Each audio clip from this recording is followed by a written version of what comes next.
and welcome to Your Right on Trust TV, the program that breaks down your legal rights and empowers you with the knowledge to protect them. I'm your host, Hawa Usman, and today we focus on the topic, understanding the rights of a Nigerian child under the Child Rights Act. One of the most vulnerable yet most important group in our society are our children. They have rights too. Every child, regardless of background or status, is entitled to dignity, protection, education, and freedom. These rights are captured in the Child Rights Act of 2003, which incorporates international principles into the Nigerian law. To help us understand what these rights are and how we can ensure they are respected, I am joined by Barrister Safiya Muhammad, a child rights advocate and legal practitioner. But before we dive into this important discussion, let's hear what some Nigerians are saying about this child rights. At least 60% of children rights are not protected, because if you realize when you go to sub-areas, you realize that most children, first of all, are vulnerable. They don't have access for many basic education, social amenities, and the right. And their parents are not even affordable to put them to school. So naturally, the rights are abused. So if you look well, child abuse is all over the territory. So we also like to appeal for the higher authority to see in that, because it's a serious issue, because these are the future of tomorrow. The child's right to see a child carrying granules or carrying small things around where they're supposed to be in school is very bad. It's very achy, and I don't know how the authorities concerned are looking on those issues. So it's very, very sad in that aspect. Generally, the rights of children are not protected in terms of where we have maybe families have broken up. We see that children are caught in between. That unlike in developed countries, that you know that once there is a challenge, you know that the social service is being called, and you know their rights, social, mental, are being considered, and then sometimes they have to transfer them into a foster home. But in Nigeria, or let me use this Abuja for instance, we see that those things are not taken seriously, and even though there are laws, those laws are not enforced. Child rights is very, very good in Nigeria, because it's a very good development to hear something like this, because many child are betrayed by not have rights, thinking that they don't have rights. But in Nigeria, with this kind of development, we welcome it, because the child is right for every reason. To be in school, they have rights.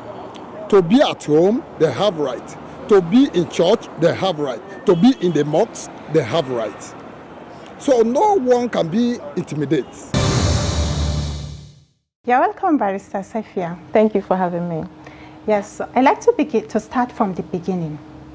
Who is a child under the Nigerian law? And what does the Child Rights Act say is the definition of a child? Okay. So generally, a child is any person who has not attained adulthood. Now, the Nigerian law provides for who a child is in the Child Rights Act. Section 277 of the Child Rights Act defines a child to be a person who has not attained the age of 18 years. So in Nigeria, we can say a child is any person who is not yet up to 18 years of age. So by our law, anybody who is below the age of 18 is a child. You're correct.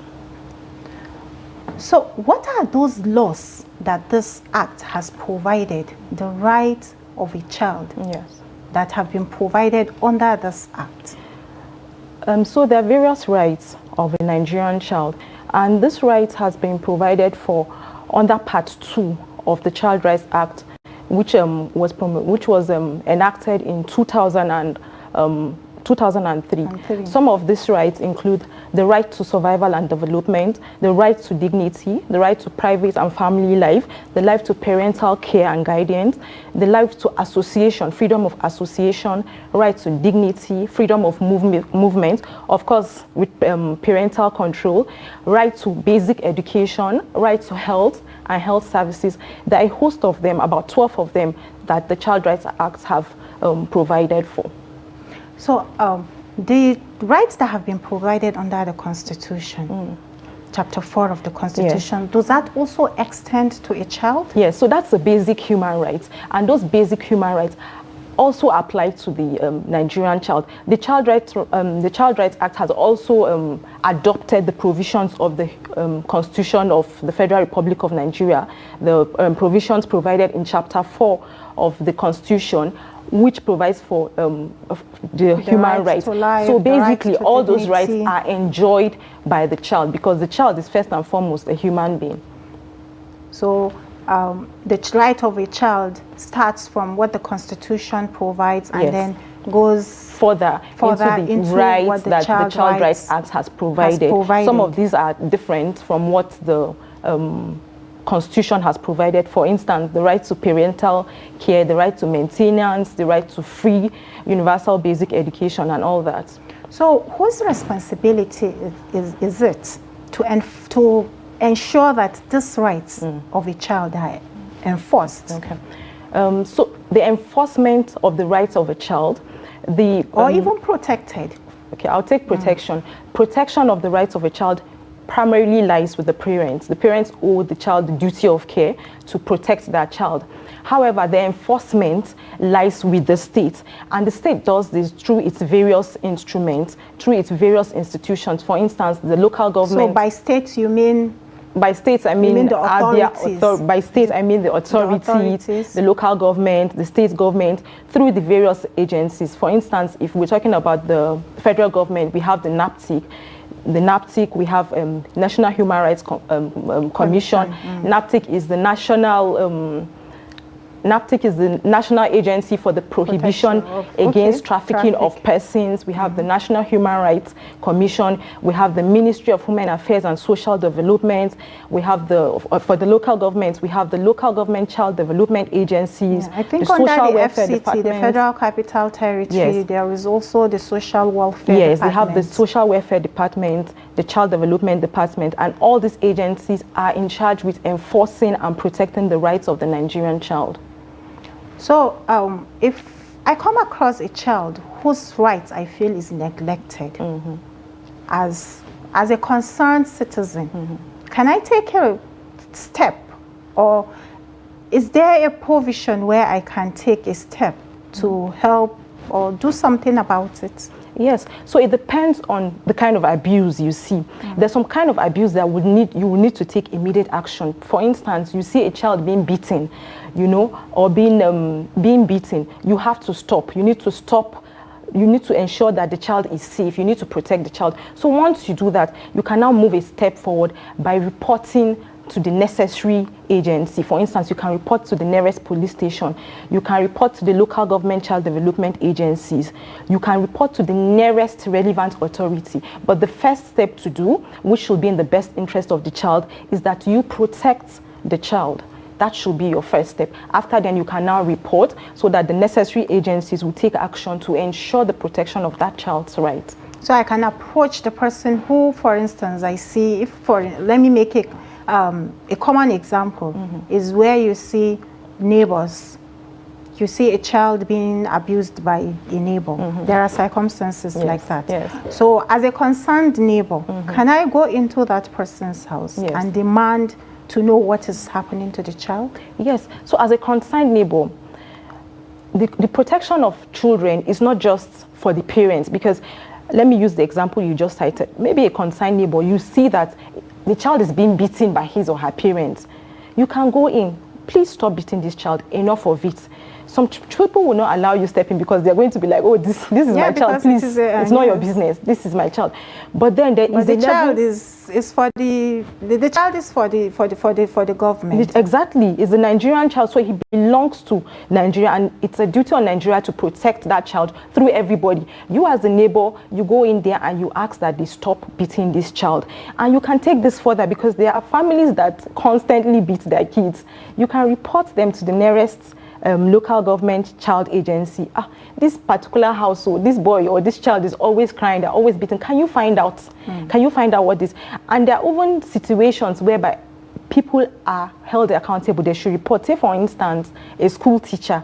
You notice that a student is always coming and looking beaten, you know, and all that. You actually should investigate. You can ask the child, what's going on? Why do you have these marks on your body? You know, and then you take it further. You can now take it further to report. But as a neighbor, you really should help in protecting that child by going in, stopping the abuse, and then reporting to the relevant authorities. Yeah, okay. Thank you very much for that point. And I also want to ask, I know the issue of child marriage has been something that has been very rampant. I don't know, but I want to believe it still happens. Yeah. So many children are still exposed to early marriage, harmful labor, and abuse. Yes. So what does the law say about these peculiar issues? So first of all, I'll take the issue of child marriage. Now, the Act has provided that no child can get married, which is no person under the age of 18 can get into a marriage.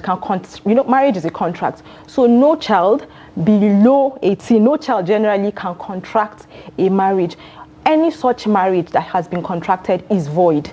And further than that, the Act has even provided that beyond marriage or before marriage, a child cannot be betrothed, not to talk of marriage. And in the event that this happens, there are penalties, there are punitive measures for this kind of things. And the penalties is not just to the parent or to the guardians, but one, to the person who has married such a child, to the person who is betrothed to such a child, to the person who has promoted or encouraged the betrothal of such a child. There are punishments. And the Act provides for, I think the punishment is about 500,000 for anybody who has supported all of this, the marriage and the betrothal. So it is an offense under the law, under the Child Rights Act, for any person to encourage or be involved in any marriage or betrothal of anybody under the age of 18. Any child should not be married. So the law prohibits this, and the law goes further to impose punishments of fine and imprisonment of anybody who is involved in this. Then to the other issue you asked of street begging. Yes, abuse. Yeah. Now, abuse, labor. A child is not supposed to be engaged in any form of labor, physical labor, hard labor, any contracts just for earning of livelihood. Now, there are situations where the child can do this. The law provides for situations where the child can be engaged in employment by family members with supervision, and this employment, it does not limit to hard labor. And it should be such that the child can always return back to his or her dwelling place, can always return back to his or her parents. So these are things that have been provided for by the Act, and the Act prohibits it. Now, instances where the Act provides that labor is allowed are instances where it is for the good of the child. Say, for example, training and development. A child is engaged in an employment to learn technical skills. However, this employment must be diligently supervised by whoever the employer is. And of course, you cannot say a child of 16 years, you don't expect a child of 16 years to be under the same kind of rigorous training as an adult of 21 years. It differs. That's an adult. This is a child. So it must be consistently supervised. That is what the law provides for. Yes. So, and then in terms of, okay, we've talked about abuse. Yes. We've talked about abuse, and we've talked about circumstances where you see neighbors abusing either their helps or something. So, but are there, for instance, shelter houses where a child who is a victim of such kind of abuse can be kept while issues surrounding that is being determined? Yes, so yes, there are shelter houses, and these shelter houses are being provided by government agencies and some civil society organizations. Some NGOs also provide these shelter houses. But these shelter houses are not such that you just carry a child and you take a child there. You need to follow the due process. So you need to first of all report to maybe the local government child development agency, or whichever agency that is closest to you, that this child needs some form of protection, so that you are able to know that you follow the process of taking a child to the right place and not just abandoning a child to somewhere that you are not certain of, because they are accredited shelter homes. It's not everywhere that you can just take any child to, because in protecting a child, you want to ensure that you are actually protecting the child and not just transferring the child from one abuser to another. So they actually shelter houses. And I know for NAPTIC, I know NAPTIC has shelter houses. I know some specific NGOs do have safe spaces for children of abuse. I know that the social welfare departments actually do have centers. So every state should have a shelter that would accommodate this kind of children. Yeah, thank you very much for that point. Just before we proceed, we'll take a short break. Thank you. Thank you. You're still watching Your Rights on Trust TV. And we'll be taking a short break, after which this important discussion will continue.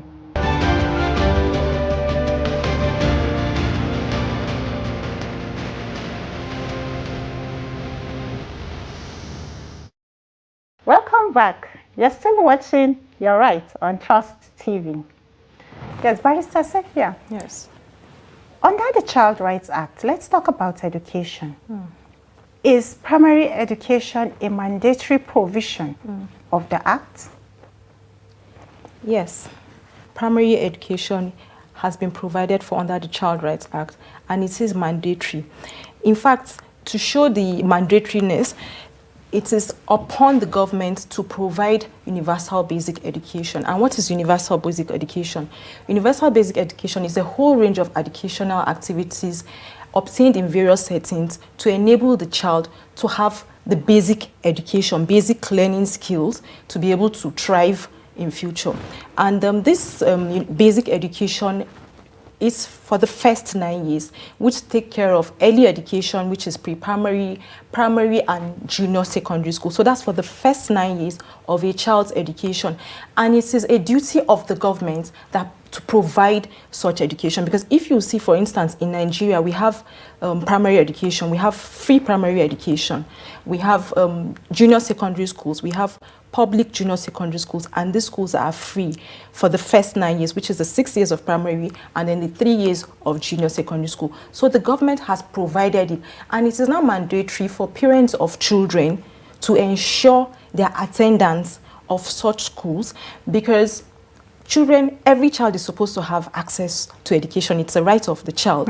And the government has provided facilities by providing schools, primary school and junior secondary schools. So it now behoves on the parents to ensure that their children attend such schools, to make sure that every child has the access and actually enjoys the opportunity that has been provided for by the government. Okay, so if you see a child wandering around when it is time for school, yes, whose responsibility is it to ensure that that child goes to school? Is it the parent? Is it the authority? And then in the northern part of the country, I know we have a lot of Islamia schools, and some children are kept under. Or is it the responsibility of the malams to ensure that these children go to the school to enjoy this mandatory 9 years of their lives? Okay. So first of all, I'll start with if you see a child on the street. Now, if you see a child on the street, there are multiple things. There are multiple reasons why that child is on the street. At times, it could be lack of supervision from the parents. And if it is such, the community should ensure that they report it. for example, we all live in communities, and if you look down to our local settings, if you know that a child from so-so family doesn't go to school, why? There are free primary schools, there are free, you can always report to the local community, because we do have local communities, and at times it's not just reporting, at times it's actually getting the parents involved, because some of these people are not even aware that they can and it's free. So you actually can go meet the parents. If you do know the parents, why is this child not in school? These schools are free and they are provided for. Now, the quality may be something else, but because they are free, the child should enjoy it instead of just wandering the streets. Now, assuming the child is wandering the streets with the parents' consent, then that is entirely wrong. And it now behoves on the institutions of government, through all these other agencies we earlier spoke about, to ensure that no child is wandering on the streets. Because if there are schools, why should the child wander on? And it's a form of exploit. Why is the child wandering on the streets? The child could be wandering on the street just like that. And if the child is wandering on the street, these agencies have the powers to actually report and even go to seek an order of protection of these children, because it means that the children are not safe, that they are subject to abuse. And if a child is subject to abuse, then the security agencies do have the duty to go to court and seek for protective measures to protect these children and take these children off the street. Because imagine you find a child of 10 years wandering the streets, you would worry. Even less than. I mean, you see these days children as little as really, 4, 5, 6 years. It's a cause of concern, because you're wondering, okay, you see this child by 12 noon, you see this child by 6 p.m., and then you wonder what happens at 10 p.m. Where is the child? Where is the child? And this takes me to my next question. Yes, please. As to whether these parents can actually be prosecuted for not doing the right thing by their children. Yes. So the parents can be prosecuted for not allowing their children access to education. Because that's why the Act provides that parents shall ensure.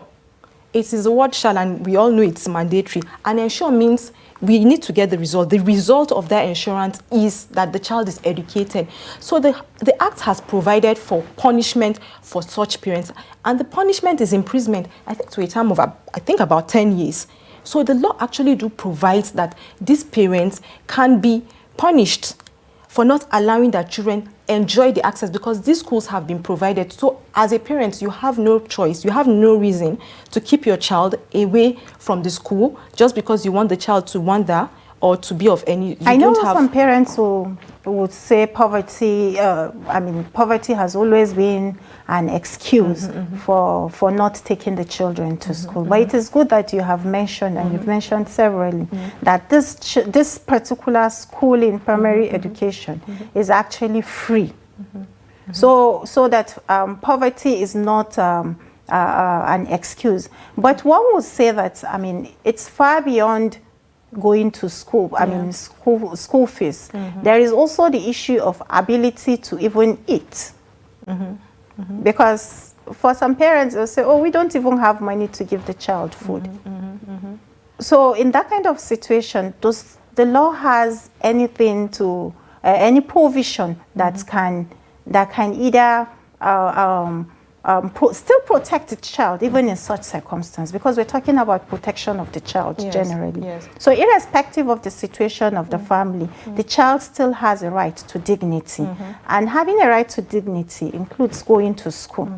So in such circumstance, the child will still be protected, right? Yes. So in such circumstance, now you're giving a scenario of people using poverty as an excuse. Yes. A lot of these children that are out of schools really come from very poor houses. But the thing is, it is not just poverty. Because if you're trying to fight poverty, education is one of the ways of fighting poverty. Allowing your child to enjoy education, that's one of the ways to get out of that poverty. And because poverty is the reason why a lot of people hold back or prevent their children from going, because some people will be like, why am I allowing my child to go spend 5 hours when that 5 hours can be used in making maybe 2,000 naira or in hawking around the street and getting money? That's why I remember there was a time when some state governments and even the federal government tried to introduce school feeding, because a lot of these people don't eat. A lot of these children don't eat. They have to, the money they source for their parents through hawking is what their parents use to feed them, and at times even take care of the entire family. And that's why government tried to encourage by encouraging students by the school feeding problems. But the thing is, it cannot be left for just the government. The government has provided the schools. The parents brought the kids into this life. What is your responsibility to your child? So you actually have the responsibility to that child to allow the child the access to the education. The education has been provided. Now that is your own rule, because you don't expect the government to do it all for you. You should allow the child access to, and parents can be penalized. But the thing is, the law provides for penalty on parents that do not allow their children access to school. The thing is not the penalty, it's the enforcement. Now, how many people would actually go and report a parent? Or how many parents have we heard have been arraigned in court for not allowing their children go to school? So the laws are there, but it's the enforcement. How many people have reported parents and have followed the matter to court? How many parents have been arrested? So really, that's where the thing comes in. And then the thing is, if you even arrest these parents, it's another issue. It's another issue. It's another issue because there's sympathy. What happens to the children? And then there is sympathy because of, our mentality always, let's help. Everything has time, and all of that. And the truth of the matter is, this basic education has been provided for. Yes, primary and secondary. And the thing is, education doesn't have to be the school route. It could be learning a skill. It could be learning a trade. So if parents know that it doesn't have to be this, there are some children that you see them, even right from age 7, they are always carrying scissors. They're always cutting, if you leave any abandoned piece of clothes, they're always trying to play with them. Now push them that line. Encourage them to do what you find easy for them or to do what you think they are interested in. So yes, parents can be penalized. It is the enforcement now that is the issue. Yeah. So the law has actually provided for punitive measures for these parents, but how well is the enforcement? That's the issue. How well is the enforcement? That's the issue. Yes. That is something serious we should take back home. Yeah. And my last question is, in your last statement, you've mentioned the issue of street hawking. Yes. And is street hawking considered as an abuse of a child? Yes, definitely. Street hawking is an abuse of a child because while the child is hawking, imagine what his peers are doing. Most likely his peers are in school.